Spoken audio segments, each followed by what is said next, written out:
Let me tell you something about the universe that your pathetically underdeveloped human brains probably haven't figured out yet. The cold doesn't care about your feelings. Not even a little bit. We Frostbites learned that lesson about 14 million years before your ancestors figured out how to use fire. My name is Carax Blueridge, and I'm what you humans might call a polar bear on steroids, except I'm blue, have 6 limbs, and possess an intelligence that makes your brightest minds look like they're still figuring out which end of the crayon to color with. No offense. Actually, full offense intended.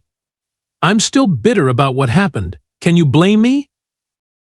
We Frostbites evolved on Nix 9, a planet you'd call slightly chilly if your definition of slightly included temperatures that would freeze your blood solid in approximately 2.7 seconds. Our bodies develop 3 layers of thermal regulating fur that puts your best synthetic materials to shame. The outer layer? Waterproof and tougher than your so-called bulletproof vests. The middle layer? Insulating air pockets that can maintain body heat in temperatures dropping to minus 210 Celsius. The inner layer? So soft it would make your cashmere feel like sandpaper, but with microscopic fibers that actively generate heat through friction. And when things get really cold, apocalyptic, stars are dying cold, we hibernate. Not your cute little bear in a cave hibernation. We enter total metabolic shutdown. Hearts beating once per day, brains cycling through minimal maintenance functions, bodies producing specialized proteins that prevent cellular crystallization. We can survive like this for decades if necessary. Evolution's perfect answer to extreme cold. So naturally, when the Galactic Coalition decided to pair species for deep space exploration, they thought, hey, those furry Frostbites would make perfect partners for those hairless, temperature-sensitive humans. Somebody deserved to be fired for that decision, preferably into a sun. Our first meeting with humans was on the orbital station above Mars. Your ambassador Thomas kept trying to pet me. Pet me. I'm a highly evolved sentinel species with 4 advanced degrees in quantum thermodynamics, not some domesticated Earth mammal. Though I'll admit, the sensation wasn't entirely unpleasant once I got over the indignity. The Coalition assigned us to the research vessel Boundless Curiosity, named by humans, obviously, with their nauseating optimism. Our mission? Exploring the fringes of the Boots Void, where temperatures approach absolute zero and radiation levels make most species' genetic material curl up and die. Perfect conditions for frostbites, manageable for humans in their clunky environmental suits. At least that's what everyone thought before the ship's thermal regulation system decided to throw the mechanical equivalent of a temper tantrum. And that, my friends, is where this ridiculous story really begins. The Boundless Curiosity wasn't just any research vessel. It was the pride of the Galactic Coalition's scientific fleet, which says more about the Coalition's budget problems than their engineering prowess. The ship was essentially a series of pressurized metal tubes strung together with optimism and prayer, drifting through one of the emptiest, coldest regions of known space. Day 217 of our mission began like any other. I was cataloging quantum fluctuations at the void's edge. Fascinating work if you have 6 functioning brain lobes like I do, but probably mind-numbing if you're working with whatever humans have in those round skulls of theirs. The artificial gravity hummed at exactly 1.02 standard GES. The life support systems purred along with their usual efficiency. The thermal regulators maintained a balmy minus 15 Celsius throughout the ship, uncomfortable for humans, practically tropical for us frostbites. Then came the sound. Not a bang, not a whimper. More like the mechanical equivalent of someone saying oops, followed by the distinct noise of extremely expensive equipment giving up on life. "Attention all crew members," announced the ship's AI in that infuriatingly calm voice they program into these things. "Thermal regulation system has experienced a catastrophic cascade failure. Current temperature, minus 30 Celsius and falling. Estimated time to critical human survivability threshold, 47 minutes. The humans panicked, naturally, running around, shouting contradictory orders at each other, frantically typing on control panels. We frostbites merely sighed collectively. The temperature would soon drop below the threshold, where even our exceptional biology would require hibernation approximately -170°C, but we'd survive. The humans? Not so much. Captain Ayana ordered everyone to the emergency cryopods, but there was a problem. A big problem. 6 of the 8 pods had been damaged in the initial system failure. With 12 crew members, 7 humans, and 5 frostbites, the math wasn't favorable. "We frostbites don't need the pods," I announced magnanimously. "Our natural hibernation will suffice until rescue arrives." That's when I first noticed him really paying attention to me. Marcus Westfield, human engineer. Tall for your species, with what you'd call ginger hair and a perpetually sunburned appearance, despite having been in space for months. The man looked at problems not as obstacles but as personal insults to be overcome through sheer stubbornness. "No one's hibernating," Marcus announced, crossing his arms. The ship's temperature had already dropped to -45°C, and this madman wasn't even shivering yet, thanks to the standard thermal undergarments all humans wore. "We're going to fix the system. The temperature will reach -170 before you get halfway to the thermal core," I informed him with what I thought was helpful realism. Marcus looked me straight in all 4 of my eyes and said, "Then I'll just have to figure out how to stay warm, won't I?" The temperature display ticked down to -50°C. Captain Ayana ordered the remaining functional cryopods prepared for the most vulnerable human crew members. The rest of us 3 frostbites, including myself, and 4 humans, including Marcus, were left to figure out our own survival.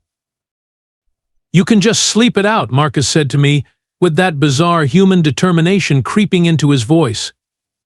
But I'm not designed for napping through problems. I solve them. I felt my third heart skip a beat in what I would later recognize as a premonition of the absurdity to come. As the ship's temperature plummeted past -80°C, we frostbites began our hibernation preparations. It's not as simple as just closing your eyes and drifting off to dreamland. It's a precise biological process that requires careful metabolic adjustment. "You should reconsider the cryopods," I told Marcus as I adjusted my body's chemical balance. My outer fur layer had already thickened in response to the cold, giving me what humans might consider a puffier appearance. "You could take weeks, possibly months." Marcus was hunched over a portable diagnostic console, his breath coming out in thick white clouds. "Not an option, Carax. Besides, I've almost isolated the source of the failure." Paco, our medical officer and the most senior frostbite on board, clicked his front mandibles in that way that indicated extreme skepticism. "The human will be dead within 6 hours at these temperatures, even with thermal gear." "The human can hear you," Marcus said without looking up. "And this human has fixed worse with less time." I began the careful arrangement of my limbs into hibernation position 3 on each side, carefully folded to minimize heat loss and prevent muscular atrophy. "You know what's truly fascinating about humans, Paco? Their complete inability to accept their biological limitations. It's like watching a tarantula fish trying to climb a waterfall because it's decided gravity is merely a suggestion." "I heard that," Marcus muttered. "You were meant to," I replied, settling deeper into hibernation posture. "Consider it a compliment to your species' entertaining delusions." The temperature hit -100°C.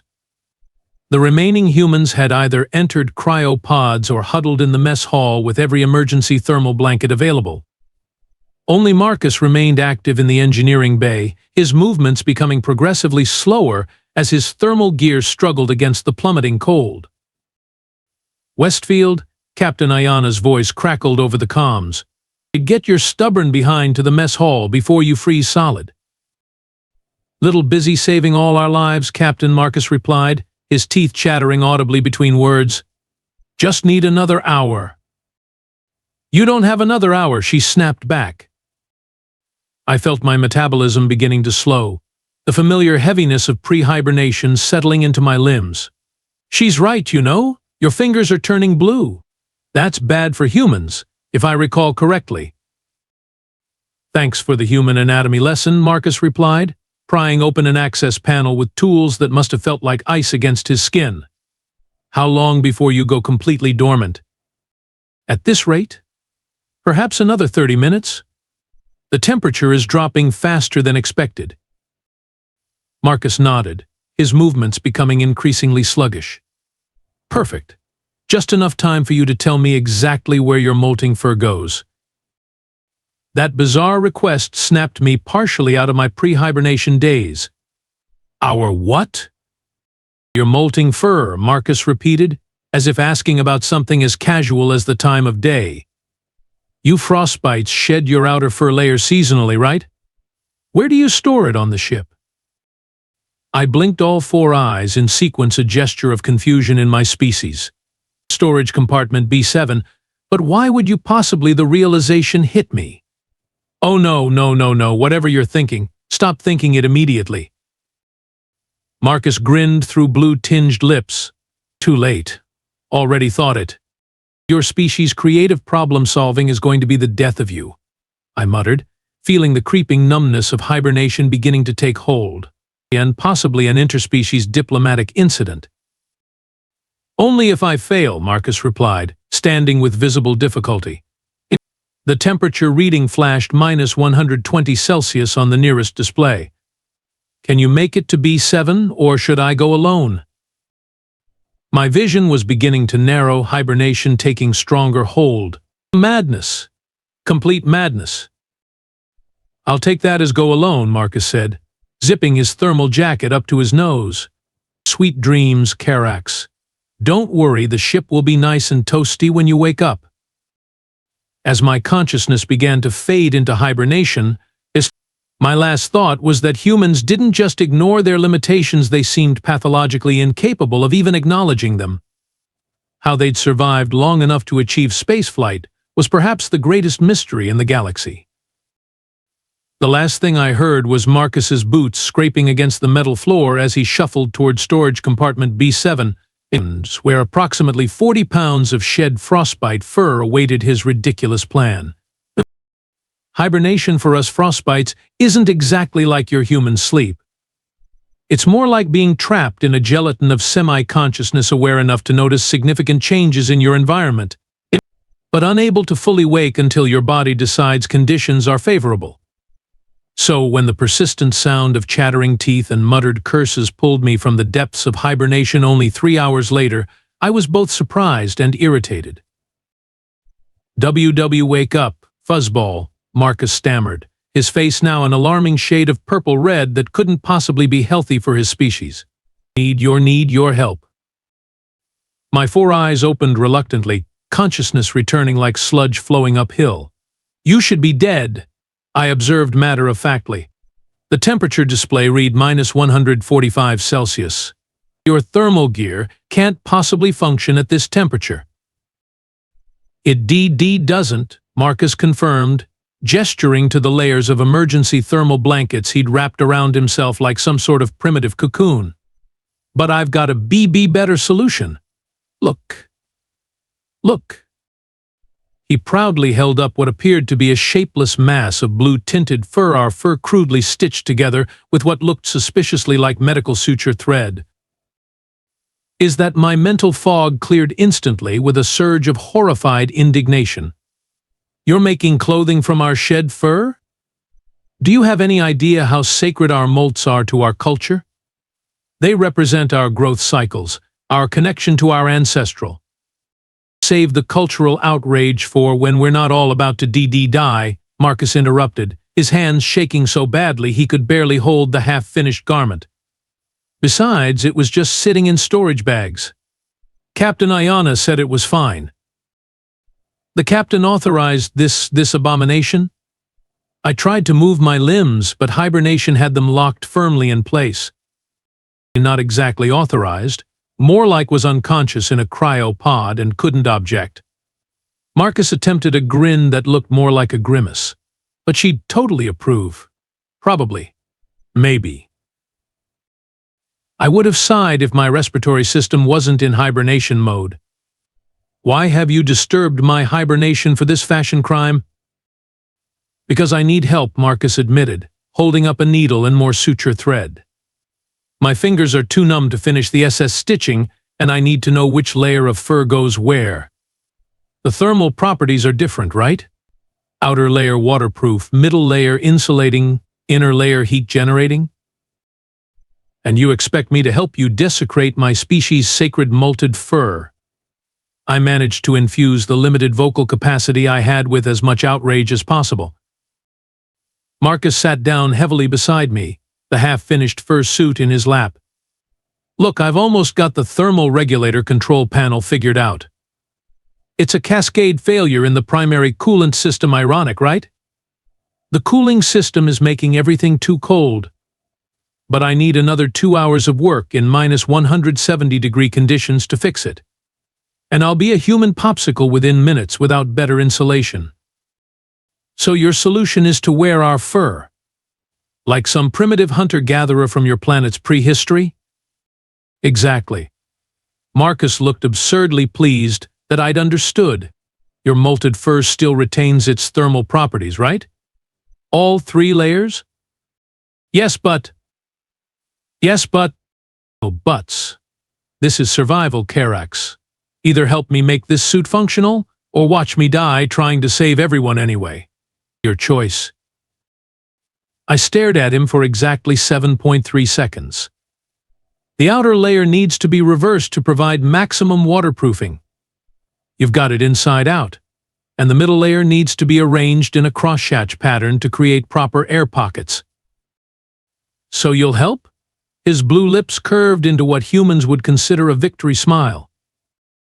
I physically cannot move my limbs in hibernation state, I clarified. But I can provide verbal instructions while questioning your sanity and making disparaging comments about your species' intelligence. Perfect. That's practically your default state anyway. Marcus exclaimed with far too much enthusiasm for someone actively freezing to death. Now tell me how to connect these 2 pieces without compromising the insulation. And so, in the dim emergency lighting of a failing spaceship, with temperatures approaching absolute zero, I found myself instructing a nearly hypothermic human on the fine art of creating thermal gear from my species' sacred molted fur. If my ancestors could see me, they would disown me faster than a solar flare. No, not like that. The fibers need to align with yes that way. Now the cross seam needs to know, the other cross seam. Are all humans this spatially challenged, or are you a special case? Special case, Marcus muttered through clenched teeth as he forced the needle through the thick outer fur layer. Always been special. That explains so much, I replied dryly, watching him create what was simultaneously the most horrifying and most impressive impromptu thermal gear I'd ever witnessed. You realize that, even if this works, I may never live down the shame of having assisted in this project? If this works, Marcus countered, you'll be alive to feel the shame. I consider that a win. For the next hour I watched in reluctant fascination as Marcus transformed from dying human engineer to surprisingly competent interspecies tailor. His fingers, though clearly pained by the cold, moved with unexpected precision. Where did an engineer learn to sew like that? I asked, genuinely curious despite my determination to remain unimpressed. Grandma Westfield, Marcus replied without looking up from his work. She ran the costume department for the new Boston theater company. Taught me everything about needlework when I was 8. Said a man who couldn't mend his own clothes was only half dressed for life. Your grandmother sounds terrifyingly practical, I observed as he connected the sleeves to the main body with a stitch pattern that was almost professionally executed. You have no idea. Woman survived 3 global resource wars and still managed to make me birthday cakes from scratch. His voice had taken on a rhythmic quality, words flowing constantly, as if to keep his brain engaged. She'd have loved you Frostbites. Always said the best people had multiple skills and no patience for whiners. I'm not certain if I've been complimented or insulted, I replied. With Grandma? Usually both. Marcus laughed, then winced as he stabbed his finger with the needle. Damn, can't feel my hands properly anymore. The temperature display now read -162°C. Marcus's work area was illuminated by just 2 emergency lights, casting long shadows across the metal floor. He'd somehow managed to rig up a heating element from disassembled equipment parts to keep his immediate vicinity just warm enough to prevent immediate death, another display of human ingenuity that I found quietly impressive. "Tell me more about New Boston," I prompted, recognizing that continuous talking was keeping him alert. "Is it near the original Boston?" "Built on its ruins, actually. After the sea level rise of 2097. Marcus began attaching what appeared to be modified oxygen distribution tubes to the inside of the suit. "What are you doing with those tubes?" I demanded. "And creating circulation channels for the inner fur layer," he explained, threading the tubing between stitches. "Your fur generates heat through friction between the microscopic fibers, right? But it needs movement. Since I can't make the fur move on its own, I'll pump recycled air through these channels to create artificial friction." I blinked all 4 eyes simultaneously, the frostbite equivalent of jaw-dropping surprise. "That's actually brilliant. How did you figure that out?" "Read the xenobiology report on frostbites during crew orientation. Most humans skipped it. I found it fascinating." He attached what looked like a miniature air compressor salvaged from who knows what to the back of the suit. "This will cycle air through the tubes, creating constant friction in the inner fur layer, which should generate heat. Using our own biological heat generation mechanism against the cold," I said, genuine respect creeping into my voice despite my best efforts to maintain sarcastic distance. "It might actually work." "Of course it'll work," Marcus mumbled, now adding thin strips of reflective emergency blanket material between the middle and outer fur layers. Grandma didn't raise no quitter. He worked steadily, pausing only to blow on his fingers or stomp his feet to maintain circulation. All the while, he kept talking about Earth, his family, previous engineering emergencies he'd survived, his ridiculous pet cat, named Schrödinger, who once ate an entire physics textbook, and anything else that seemed to pop into his increasingly cold, addled mind. What truly astonished me was his resourcefulness. When the suture thread ran out, he unraveled part of his own thermal sock to use the fibers. When he needed adhesive, he created a makeshift biological glue using compounds from the medical kit. When the fur pieces didn't align properly, he reconfigured the entire pattern rather than forcing it to work. "You do realize," I said as he neared completion of the suit, "that what you're creating violates approximately 27 different frostbite cultural taboos?" "Add it to my tab," Marcus replied with a grin that looked painful on his frost-nipped face. "I'll make it up to your people by not dying and successfully fixing the ship." "Your confidence would be more reassuring if your lips weren't literally turning black at the edges." Marcus glanced up at the temperature display, -167°C, and just in time then. "I think our masterpiece is ready for its debut." He held up the completed thermal suit with a flourish worthy of his theatrical grandmother.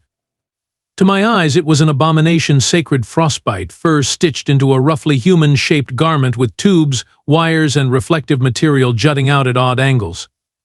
To Marcus, clearly, it was a triumph of engineering equal to the greatest achievements of his species. "It's hideous," I said flatly. "It's beautiful," he countered, already struggling out of his frozen standard-issue thermal gear. "It might kill you," I warned. "Only one way to find out," he replied, reaching for the zipper he'd somehow incorporated into the design. The process of watching Marcus Westfield put on the makeshift thermal suit was simultaneously alarming and entertaining. He struggled into it like a child trying to wear all their clothes at once, grunting and swearing as the furry material caught on his standard-issue thermals. "Need some help?" I asked, fully aware I couldn't move from my hibernation posture. "Nope, got it. Almost. Just he fell over with a thud that reverberated through the metal floor." "Fine. Everything's fine."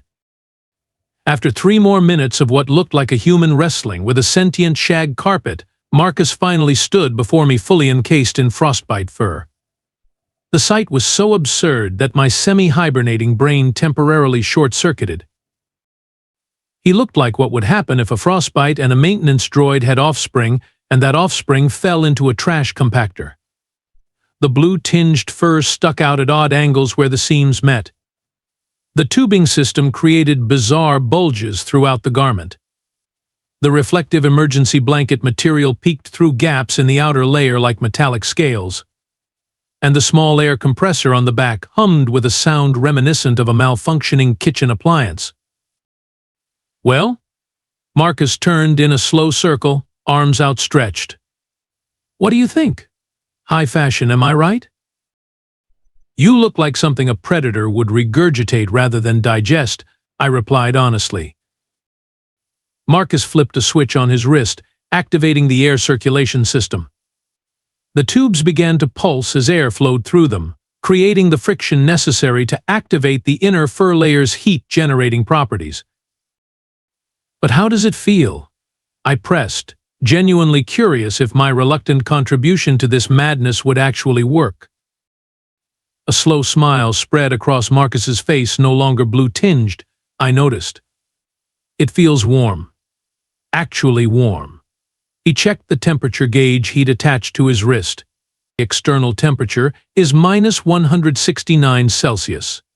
Internal suit temperature is rising through -5 Celsius and still climbing. To my complete shock, the heat generation was working better than I'd anticipated. The inner fur layer, stimulated by the artificial air movement through the tubes, was creating substantial thermal energy. For the first time in hours, Marcus's face was returning to what I assumed was a normal human color. "I think we've done it. Operation Don't Freeze to Death is officially a success." He did a little dance that looked even more ridiculous in the furry monstrosity. "We?" I repeated with as much sarcasm as my partially hibernating vocal system could muster. I merely provided commentary and cultural outrage. "And expert technical specs on fur arrangement," Marcus countered, now doing what appeared to be a victory lap around the engineering bay. "Couldn't have done it without you, Carax." The spectacle was so bizarre that I felt myself waking further from hibernation, my curiosity temporarily overriding my biological programming. The temperature remained at lethal levels for both our species without protection, yet here was this human, bouncing around like a child at a celebration, wearing our sacred fur as a gaudy survival suit. "You look absolutely preposterous," I informed him as he struck a pose worthy of a fashion display. "Like a plucked avian trying to impersonate a frostbite." "But a warm, plucked avian," Marcus corrected, checking his instruments again. Internal temperature now at +15 Celsius and holding steady. "That's downright cozy." He strutted past me again, the fursuit making soft swishing sounds against the floor. The air compressor hummed steadily, maintaining the heat-generating friction within the inner layer. As ridiculous as he looked, I couldn't deny the ingenuity of the design. "I suppose I should congratulate you on only committing cultural sacrilege instead of suicide," I conceded, finding myself increasingly awake and alert as my mind processed this unexpected development. "High praise coming from you," Marcus grinned, now testing the suit's mobility by reaching for tools on a nearby workbench. "Now, let's see if I can actually work in this thing. I've got a thermal regulation system to fix." I watched with reluctant admiration as he manipulated delicate tools with fur-covered hands. It somehow, despite everything working against him, the cold, the limited resources, the biological incompatibility with the environment, this human had engineered a solution using nothing but discarded alien fur and salvaged parts. "You know," I said, my voice softer than intended, "that might be the most impressive thing I've seen a human do." Marcus paused in his work, looked at me seriously, and then ruined the moment by striking another ridiculous pose, hands on hips, fur sticking out in all directions. "Just wait till you see me fix this ship in my fabulous fur coat," he declared with a wink. "That'll really blow your 4 eyes." The journey to the thermal regulation core was not a simple one. 3 decks down, through maintenance tunnels designed for robotic repair units rather than fur-suited humans, and into the bowels of the ship where the temperature had plummeted to a bone-shattering -180°C. I remained partially awake, my hibernation cycle disrupted by the unusual circumstances and my own stubborn curiosity. Through the ship's internal communication system, I monitored Marcus's progress. "How's it going down there?" I asked after 20 minutes of silence punctuated only by occasional swearing. "Just peachy," came the strained reply. "Nothing like crawling through freezing ventilation shafts dressed like a rejected mascot costume. My knees are killing me." "The suit is still functioning properly?" A pause, then internal temperature steady at 17°C. "Your fur is amazing stuff, Carax. I should market this back on Earth." "Do that, and I'll personally ensure you're scheduled for waste disposal duty for the remainder of your natural life," I threatened, though without much venom. Marcus laughed, the sound echoing metallically through the comms. "Worth it. I look fabulous. Just arrived at the thermal core. Holy, this is worse than I thought." The comm went silent for several minutes. Then came a series of clangs, more creative human swearing, and the distinct sound of tools against metal. "The primary coolant regulator is completely frozen," Marcus reported eventually. "It literally frozen solid. Ice crystals formed in the quantum stabilization chamber and created a feedback loop." "Can you fix it?" I asked, surprised by the thread of genuine concern in my voice. "Can I fix it?" "Please. I'm wearing a magical alien fursuit in the coldest part of the ship, surrounded by frozen equipment with nothing but basic tools. Of course I can fix it." His confidence would have been annoying if it wasn't so oddly reassuring. For the next hour, I drifted between hibernation and consciousness, and monitoring Marcus's progress through a combination of comms chatter and the ship's diagnostic displays that were still partially functioning. What I heard was a masterclass in human improvisation, repurposing parts never meant to work together, creating makeshift tools from emergency supplies, and applying engineering principles in ways the original designers likely never anticipated. "Almost got it." Marcus's voice was strained with effort. "Just need to bypass the secondary regulator and reset the thermal there." A distant mechanical hum vibrated through the ship, the first sign of the primary systems coming back online. The temperature display, which had been steadily reading -182°C for the past hour, flickered and changed, -181.8. "It's working," I announced, my voice betraying more excitement than I'd intended. "Of course it's working," Marcus replied, breathless but triumphant. "Told you it would." Over the next 30 minutes, the temperature crawled upward with agonizing slowness. -175°C, -160°C, -145°C. Each degree of improvement represented thousands of calculations, adjustments, and rebalancing efforts from Marcus as he coaxed the ancient systems back to life. At -120°C, Halko stirred from hibernation beside me, his four eyes blinking in confused sequence. "What's happening? Why am I awake?" "The human fixed the thermal systems," I explained simply. "Impossible," Halko declared. "No human could survive those temperatures long enough to reach the core, let alone effect repairs." As if on cue, the engineering bay doors slid open with a hydraulic hiss, revealing what appeared to be a blue furry biped leaning dramatically against the frame. The fursuit was now covered in frost, grease, and various mechanical fluids. The air compressor on the back wheezed with strain. But the human inside it was very much alive and wearing what had to be the most smug expression in the history of his species. "Honey, I'm home," Marcus announced, throwing his arms wide. "And I bring the gift of not freezing to death." By the time the temperature reached -90°C, all 5 Frostbites aboard were fully awake from hibernation. By -50°C, the humans began emerging from their emergency shelters and cryopods. Captain Ayana's face when she first saw Marcus in his fur suit was worth every moment of cultural outrage I'd experienced. "Engineer Westfield," she said slowly. Why are you wearing what appears to be a coat made from our Frostbite colleagues? Technically, it's just their shed fur, Marcus clarified, still wearing the monstrosity even though the ship's temperature had now risen to levels where his standard thermal gear would have been sufficient. And technically, it saved all our lives. So you're welcome? The captain looked to me for confirmation or denial. It's true, I admitted reluctantly. Without his ridiculous fur suit, he never would have reached the thermal core or survived long enough to make repairs. 2 days later, with the ship's systems fully restored and a distress signal sent to the Galactic Coalition, I found Marcus in the science lab, carefully disassembling his creation.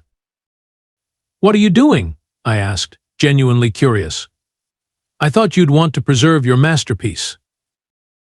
Returning the fur to your people, he explained, meticulously separating each layer and removing the added components. Figured you'd want it back for your cultural whatever. I watched him work. This strange human who had turned a catastrophic systems failure into an opportunity for interspecies innovation, who had faced impossible odds with nothing but determination and creativity, who had literally wrapped himself in an alien culture to save both our species. You know, I said finally, humans are not entirely what I expected when I joined this mission. Marcus looked up with a grin. Better or worse? Different, I replied diplomatically. Your species lacks common sense, proper caution, and basic survival instincts. Ouch, he winced theatrically. But I continued, you possess something perhaps more valuable in a universe as cold and unpredictable as ours. Our dashing good looks? Adaptability, I corrected. The ability to see limitations not as boundaries but as challenges. It's simultaneously your most infuriating and most admirable quality. Marcus finished folding the last of the fur with unexpected reverence. Coming from you, Karax, that's practically a love letter. Don't push your luck, human, I warned. I still haven't forgiven you for that victory dance you performed in front of the captain. Marcus laughed, handing me the neatly packaged fur. I can't wait to see what happens on our next mission. I hear we're headed to the Pyrolian Nebula. Extreme heat. Maybe I'll get to make a cooling suit next time. I shuddered at the very thought. The universe isn't ready for that, Westfield. The universe isn't ready.